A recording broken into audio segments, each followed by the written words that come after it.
Hola chicos, ¿qué tal? Así terminamos entonces de repasar los contenidos de generalidades y hoy empezamos el segundo tema que es la columna. Bueno, yo separé más o menos así. Vamos a estudiar la columna en general, las vértebras, las partes de las vértebras de forma general que tenemos que saber sí o sí. Después estudiamos las cosas específicas de cada una de ellas, sea las cervicales, las torácicas, las lumbares, las sacrales y el coxis. Después vamos a repasar las articulaciones de la columna y también los ligamentos.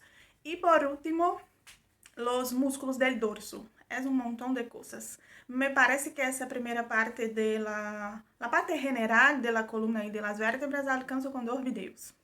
Bueno, la columna entonces, también llamada de raquis, el eje del cuerpo o la espina dorsal, es entonces una estructura óseo-fibro-cartilaginosa. Tenemos varios tipos de tejido en ella. Tengo acá mis anotaciones para no olvidarme de nada. Tenemos más o menos 33, 34 vértebras, son 7 cervicales, 12 torácicas, 5 lumbares y puede variar el número de vértebras sacrales y del coxis, porque del sacro son 5, pero del cox, o sea, puede 4 o 5 vértebras porque hay una fusión. Después vamos a estudiar eso separadamente, pero son las articulaciones óseas, son las sinartroses óseas, las sinostosis. Mi memoria anda buena. Y ahí tenemos varias articulaciones y ligamentos. El aparato locomotor, entonces, respecto a la columna, tenemos que saber las funciones. Recuerden que estamos estudiando las funciones del sistema esquelético y ahora las funciones de la columna, que es la función de sostén, porque sustenta el cuerpo de forma general, de movimiento, porque necesitamos de ella para hacer todos los movimientos, entonces la postura del cuerpo, porque es el eje, y aloja también la médula ósea. La médula ósea no, perdona, la médula del cuerpo, porque la médula ósea está en los huesos, estoy loca. Y tenemos las curvaturas de la columna, que es importante, porque hay varias curvaturas en nuestra columna.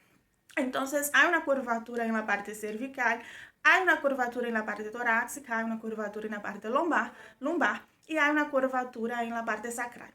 Empezamos con una curvatura acá en la parte cervical, es como si fuera una C para hacia frente. Entonces llamamos de una curvatura lordosis.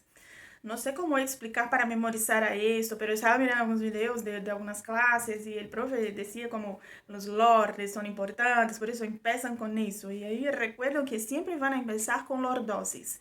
Y ahí cambia lordosis en la cervical, cifosis en la torácica, lordosis en la lumbar, cifosis en el sacro. Y ahí la C hacia frente en la parte cervical, la C hacia detrás en la parte torácica y así seguidamente. Entonces, las cifosis, que son la parte torácica y la parte sacral, son las curvaturas primarias, porque son las flexiones del embrión. Vamos a estudiar eso y repasar después en embriología.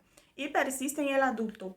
Y las secundarias, que son las lordosis, ahí, né, empieza con la cervical y la lumbar, ya son del desarrollo del feto. Entonces, si es cóncava hacia adelante, llamamos de cifosis, algo cóncavo, pero si es convexo hacia adelante, llamamos de lordose. Algo convexo, como si fuera un platillo que voy a comer, entonces una superficie convexa, y algo cóncavo del otro lado del platillo, para no hacer una confusión. Entonces, la primera cosa que tenemos que saber son esas curvaturas.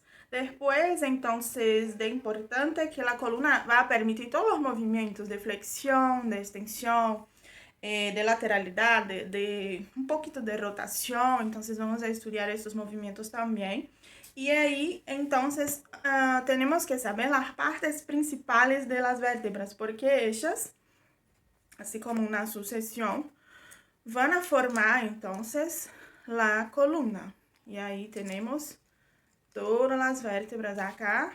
no son seguidas, porque acá hay varios tipos de vértebras y vamos a estudiar cuáles son cada una de ellas. Pero acá, ellas van a formar entonces la columna.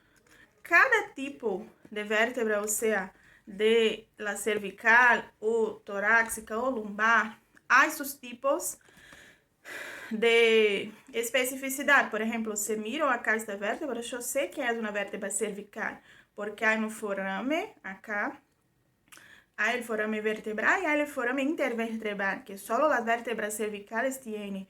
Y hay también las apófisis nunciformes, entonces yo sé que es una vértebra cervical. O sea, si es una vértebra que tiene un diente acá, yo sé que es el axis. Pero todas las vértebras tienen algunas cosas en común. Y en el próximo video empezamos entonces, estudiamos las partes, repasando entonces las partes, que es el cuerpo. Me parece que ella está buena para estudiar.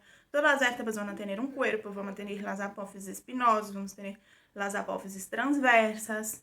Tiene acá un forame, tiene sus láminas, tiene entonces los pedículos. Entonces hay cosas en las vértebras que son en común a todas esas.